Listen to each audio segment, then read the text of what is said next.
हमारे धर्म ग्रंथों में भेद कैसे होता है और कैसे दिखता है, ये मेरा विचार समझिए। देखिए, रामायण एक ग्रंथ है और लेखक शुरू में आदि में एक थे वाल्मीकि।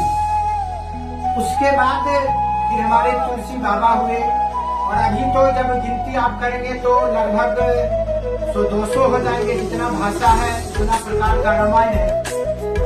तो आदि जो लेखक थे वाल्मीकि जी, अगर वो एक रह जाता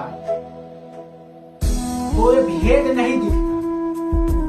लेकिन हमारे जितने भी रामायण के लेखक हुए वो सबने कुछ न कुछ उसमें डाल दिया। तो ये हमारे कहने का मतलब हुआ कि जब कथा एक है तो फिर उसमें भेद को दिखाता है।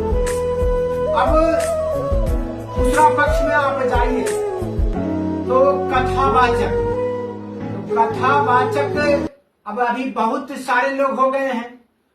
तो जब वो इस रामायण से कहते हैं, फिर उस रामायण से कहते हैं, फिर उस रामायण से कहते हैं, और अभी मीडिया का युग है तो एक ही कथा को आप अनेक तरह से कहेंगे तो वो कथा सुनता है सब। और पहले के जमाना में वो कथा आप जहां कहते थे वहीं समाप्त हो जाता था।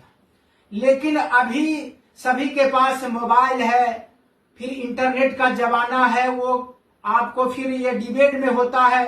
तो ये सब में जब वो लाइव देखता है तो उस पर वो सब पढ़े लिखे हैं, वो सब रिसर्च करते हैं कि बाबा इन्होंने इस जगह ऐसे बोले, फिर इस जगह ऐसे बोले।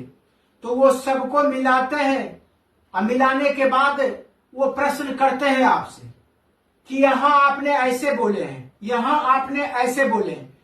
तो आप यहां फंसते हैं। तो पहले जो कथा होता था वो वहां सारे लोग जाकर के सुनते हैं, और अब जो कथा होता है वो पूरे हिंदुस्तान में लाइव होता है, इस चैनल पर इसको दिखाया जाता है। तो कथा आप कहते हैं, लेकिन वो कथा को सुनने वाले करोड़ों, वो सब भी पढ़े लिखे हैं।